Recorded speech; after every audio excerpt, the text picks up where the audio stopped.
Welcome to the world's first Straight Talk Solarcast. This is your go-to podcast for answers about solar. Brought to you by Solar Harmonics in Northern California, who invite their customers to own their energy by purchasing a solar panel system for their home, business, or farm. Each episode, we discuss questions facing people making the decision to go solar.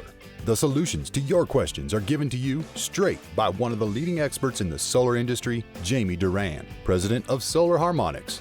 Feel free to search our library for answers to questions that you're facing when considering solar. And now, here's Adam Duran, our host with the questions, and Jamie Duran, our solar expert with Straight Talk Solarcast. Hello, Jamie. Hello, Adam. How's everything in the land of solar this week? The land of solar is going very well. The roof of solar is also going very well. Lots and lots of projects. Some of them, that we've had on the books for a couple of years. New construction can take quite a long time, and those ones are finally finishing up, which is really nice to kind of get those. You're seeing those projects every day, and yeah. It's nice to get finally cycle through those. And the homeowners or the developers or the building owners are super excited, so that's always great too. And then they generally have more and more projects, so that's also really nice. Nice. Today, I wanted to kind of go through our mailbag because we do get a lot of questions, and I don't really have I always say I want to get to them, but today I'm going to get to them. And so we're going to start off with some questions, and feel free to interject, Adam. Okay, I'm ready. What's your opinion on plug-in solar? So lots of states now are allowing like apartment owners to put up one or two panels and then plug them in, and then they connect to the wall outlet, and they receive power, and they're sending it back through the grid. And so I'd say they're fine. I think it's better than zero, but it's not going to generate very much, and it can take a very long time to recover the cost on that by how much power they generate. And so a lot of times we get calls from people in townhomes who $600-700 a month in electricity, and they have no idea why, and can we install solar for them? And we certainly can, but they don't have room. And so I'm kind of excited for what this could lead to, which is, hey, I'm in a townhome complex, and we've got so many apartments, or we've got so many carports that are just empty, and we would love to put solar on them for our tenants, or at least for the common area. And so I think in this way, it's going to get apartment owners or townhome or condo owners excited about solar enough to say, all right, well, this was a taste of what it could be, and now we want to put up a lot more and to really help and make a big impact. And this could really help, EV drivers as well, if they put up solar panels over the carports, and then that could, it gets rid of the EV charging bill as well. So it's a really good idea. It's not on a micro level, not great. It's okay. But on a macro level, I think it's going to be really good. What do you think? I think they're great. I think it's a great idea. I know basically that's like an HOA, right?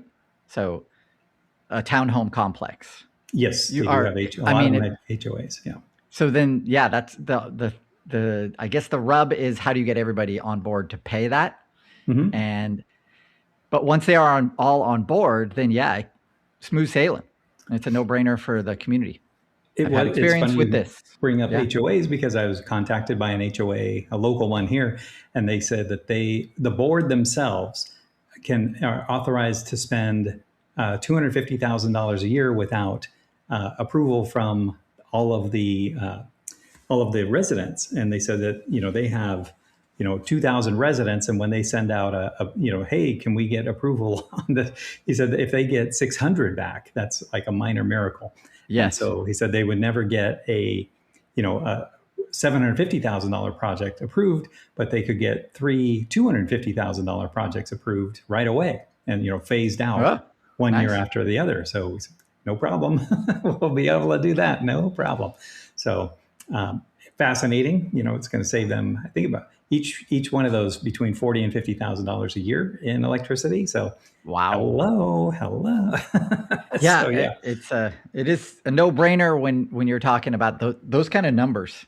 Yeah. And with PG&E, I don't know how people don't see the cost increases going up every year. And guaranteed too. And you're like, this year it's whatever, 18%. I mean, Yeah, every I saw year that. you're like, so you have inflation plus PG&E inflation. I mean, it always strikes me as I'm befuddled by people's lack of math skills when Sure. they're And we looking at hear this. all the time people jumping up and down about the cost of gasoline. And in California, of course, Yeah. highest in the nation. And so we hear that all the time, that people are really frustrated and like, well, PG&E just went up 18% too when they just, anyway. So solar is such a great hedge against future electricity increases. It's really, to me, it's simplistic how easy this is. And so we're still having resistance from people, which is unbelievable, even if there is no tax credit. With this HOA, no tax credit, no depreciation expense, so just the electricity bill savings, and it pays for itself in just over 4 years. So not bad at all. So wow. Yeah, it was crazy. So in anywho, that was the first question, and I know we can keep on going on and on and on. Now, we do generally, when we're installing solar, it's anywhere from 400 watts per panel to 460 watts per panel, and they're residential size. And so we get a lot of people that said, hey, I found these 550 watt panels or 640 watt panels on the internet, and we want to use those. Can you install those? And we can install those, but the labor cost on these is much higher, because generally those ones are 8 foot by 3 foot, so 24 square feet.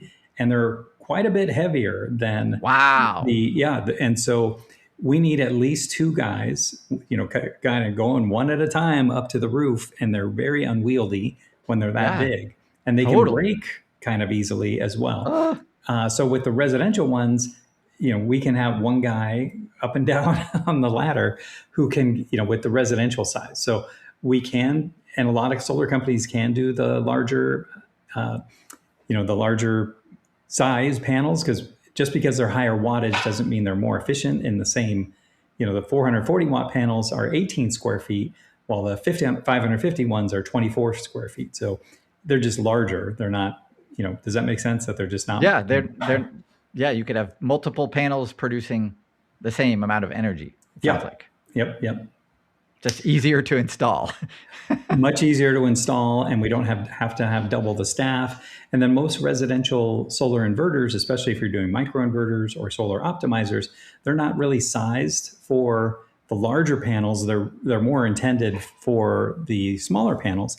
And so then you get into what's called clipping, which, let's just say you put in a 500 watt panel, the microinverter you're putting in is rated to 375 watts on the alternate current side. That's the most that panel can produce. So even if your panel is trying to produce 400 watts, that optimizer can't handle it. And so, you're losing out. So it doesn't make sense. Anyway. Yeah, I can see somebody doing this on the internet, though, buying their own panels and going. It's a really common question.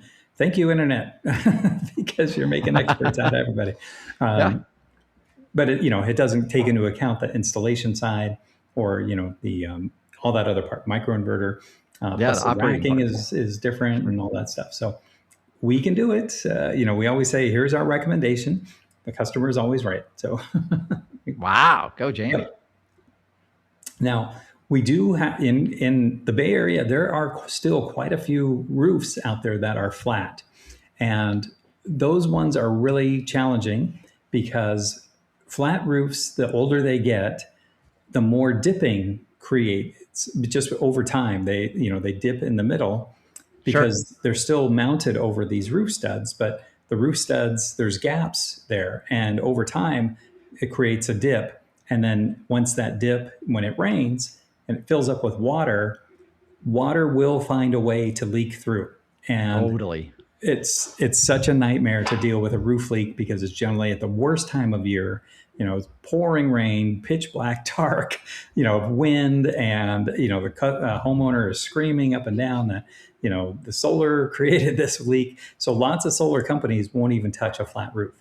There's plenty out there that will, though, and so we highly recommend, if you have a flat roof, really do a lot more diligence, because if you're going to go with the cheap guy, you will have a roof leak, and roof leaks make life unbearable because it can cause so much damage to the home and mold, and anyway, it's quite a disaster. So when we do them, we actually spend 4 times as much on a roof attachment than we would if it was a comp shingle roof, just because we don't want any leaks. And in our near 19 years, we did have one roof leak that was solar related, but it's questionable at best. But flat roofs are really, really challenging, and you really have to look at the roof attachment and the installer's track record.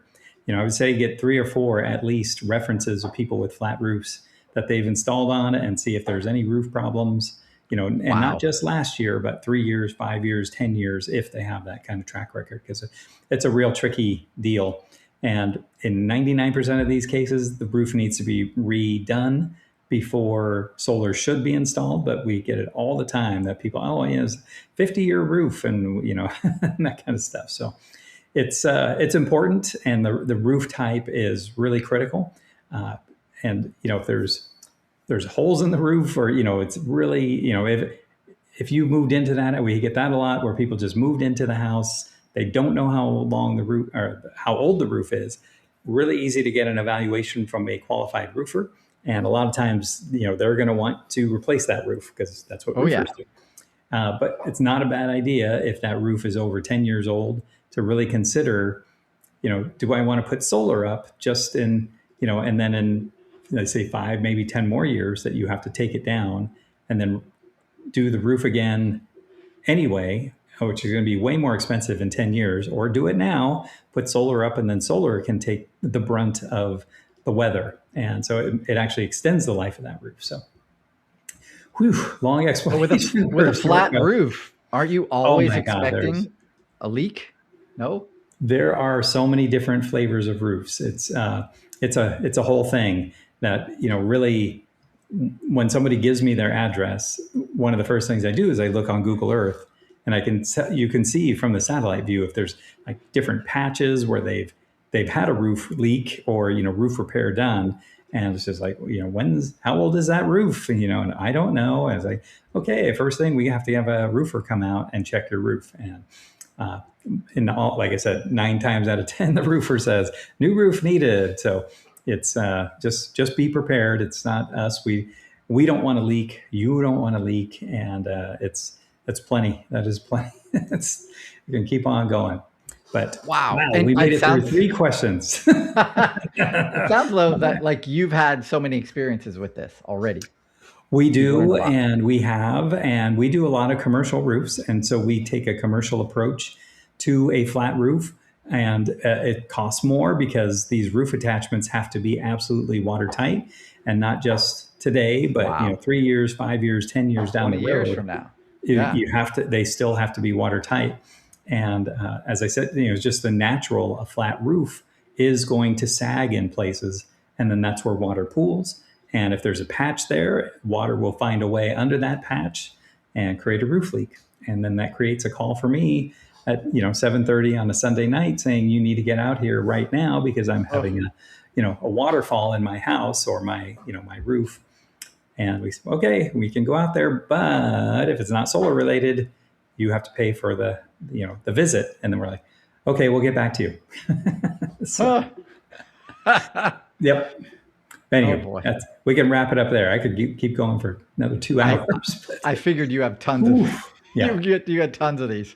Okay. Wow. All right, Jamie. Thank you very much for taking some time. You, the listener, for taking some time to learn a little bit more about solar. Jamie's been doing this podcast for 9+ years, I believe. And it's amazing, because this is the only place on the internet where you get an unbiased, straight look at solar for you.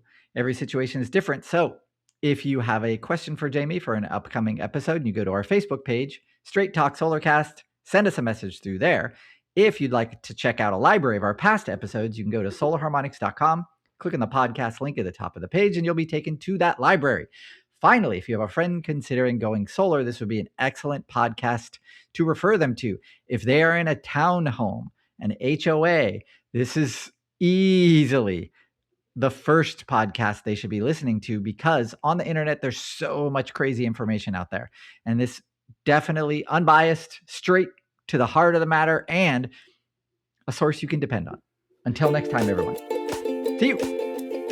That's all for now. Thank you for listening to this episode of Straight Talk Solarcast with solar expert Jamie Duran. Join us each week for more answers to your solar questions. Speaking of questions, got some? Email us at solarcast@solarharmonics.com and we'll be sure to give you an answer in an upcoming episode. This episode of Straight Talk Solarcast is brought to you by Solar Harmonics, the leading solar energy developer in Northern California, who invite you to own your energy. Visit them on the web at www.solarharmonics.com.